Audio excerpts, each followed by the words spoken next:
दोस्तों, आपके अपने चैनल हिंदू भक्ति पर आपका बहुत बहुत स्वागत है। कृपया वीडियो शुरू करने से पहले चैनल को सब्सक्राइब जरूर कर दें और वीडियो अच्छा लगे तो कृपया लाइक, कमेंट और शेयर जरूर करें। अब देर न करते हुए आज की कथा शुरू करते हैं। नमस्कार दोस्तों, आज हम आपको भगवान शिव के एक अनन्य भक्त की कहानी सुनाने जा रहे हैं, जिसने शिवलिंग पर भोग के तौर पर मांस चढ़ाया। पौराणिक कथा के अनुसार कन्नापा नायन नामक एक शिकारी हुआ करता था। एक बार वो जंगल में शिकार करने के लिए गया, तभी उसे वहाँ एक मंदिर दिखाई दिया। वो मंदिर की तरफ आगे बढ़ता चला गया। अंदर घुसकर उसने देखा कि मंदिर में एक शिवलिंग स्थापित था। शिवलिंग को देखकर उसके मन में शिव के लिए प्रेम भर गया। उसने वहाँ कुछ अर्पण करना चाहा। शिकारी ने सोचा, ये तो बड़ा ही अद्भुत शिवलिंग है। मैंने सुना है कि जब हम भगवान के मंदिर में दर्शन करने जाते हैं, तब हमें कुछ ना कुछ श्रद्धा पूर्वक चढ़ाना पड़ता है, लेकिन मुझे समझ में नहीं आ रहा कि कैसे और किस विधि से ये काम करते हैं। तभी उसने सोचा, मेरे पास अभी शिकार किया हुआ ताज़ा मांस पड़ा है। एक काम करता हूँ, ये शिवलिंग पर चढ़ा देता हूँ। शिकारी ने भोलेपन में मांस को शिवलिंग पर अर्पित कर दिया और वहाँ से चला गया। उस मंदिर की देखभाल एक ब्राह्मण करता था।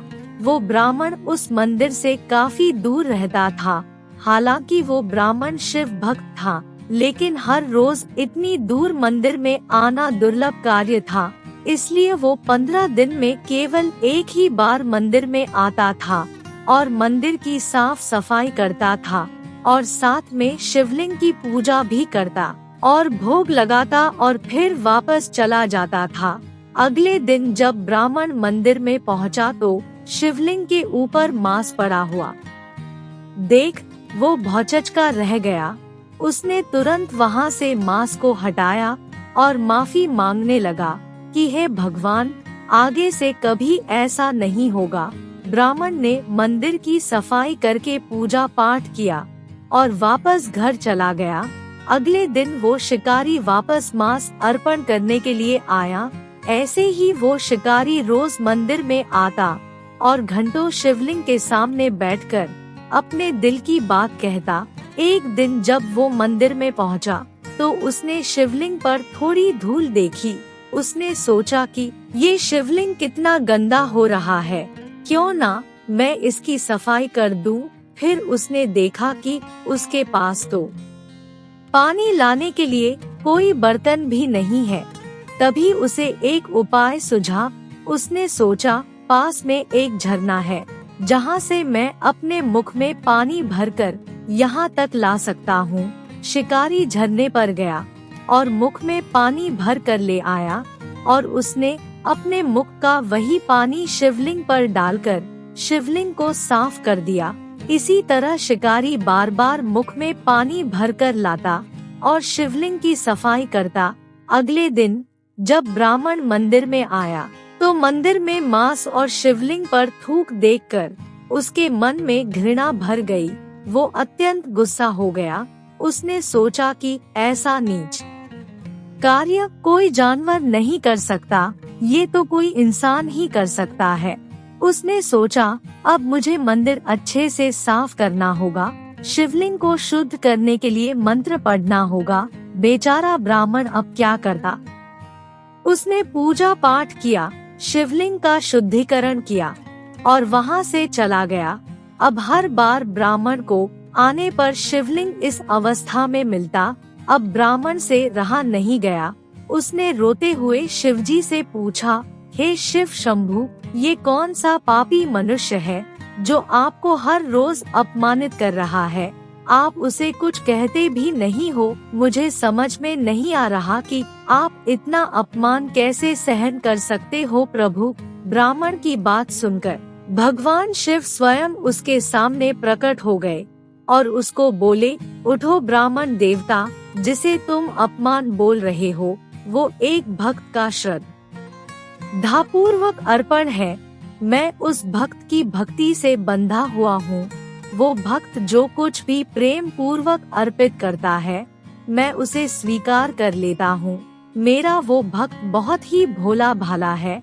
वो निस्वार्थ मन से मेरी पूजा और आराधना करता है। अगर तुम उसकी भक्ति की गहराई देखना चाहते हो तो कल सुबह मंदिर के पास में कहीं छिपकर खड़े हो जाना और दूर से उसे देखना। ऐसा कहकर भगवान शिव वहाँ से अंतर्ध्यान हो जाते हैं। अगले दिन ब्राह्मण मंदिर के पास झाड़ियाँ में छिपकर उस भक्त का इंतजार करने लगता है।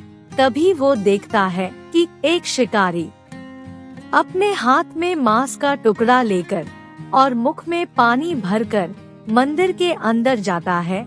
जैसे ही शिकारी शिवलिंग के पास गया, उसने देखा कि पहले का रखा हुआ मांस अभी तक वहीं पड़ा है। ये देखकर उसने सोचा, हर बार की तरह आज भगवान ने उसके चढ़ावे को अस्वीकार कर दिया है। वो हाथ जोड़कर बैठ गया और बोला, हे भगवान, आप आज मेरा चढ़ावा स्वीकार क्यों नहीं कर रहे हो? मुझसे कोई भूल हो गई है क्या प्रभु? मैंने ऐसा कौन सा पाप कर दिया? तभी उसकी नजर शिवलिंग की दाहिनी आंख पर पड़ी। उसमें चोट के निशान थे। वो बोला कि हे भगवान, आपकी आंख में तो चोट लग गई है, लेकिन आप चिंता मत करिए प्रभु, मैं जड़ी बूटी पीस कर लाता हूँ जिससे आपकी आंख बिल्कुल ठीक हो जाएगी।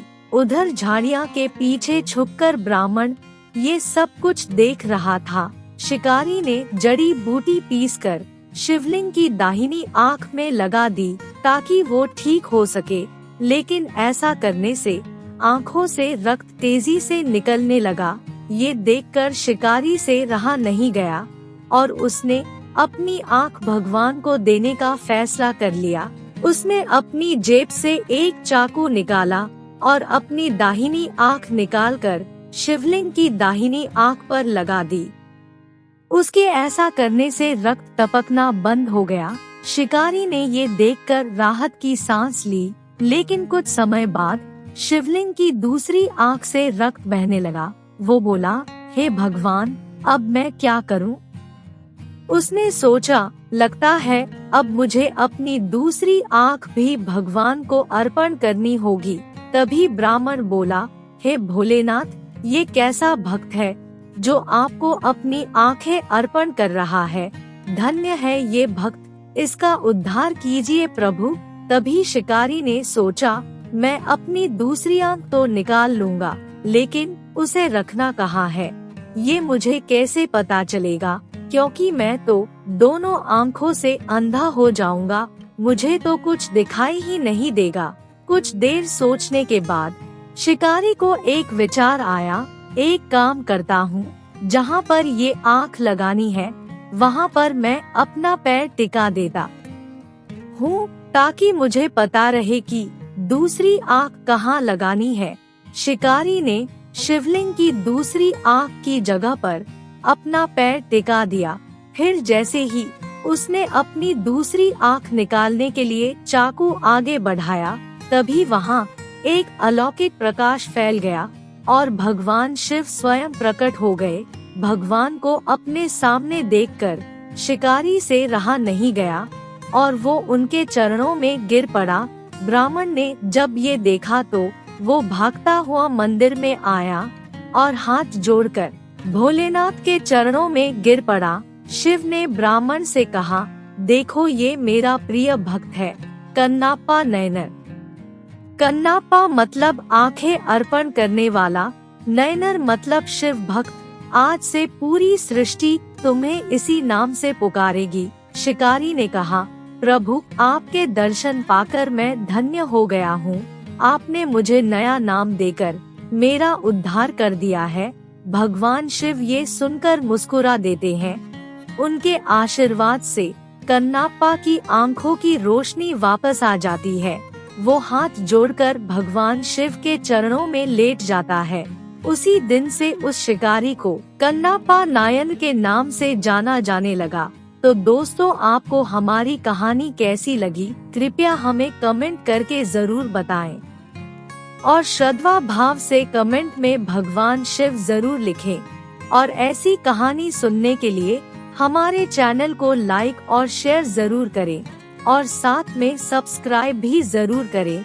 आपके प्यार और स्नेह के लिए बहुत बहुत धन्यवाद।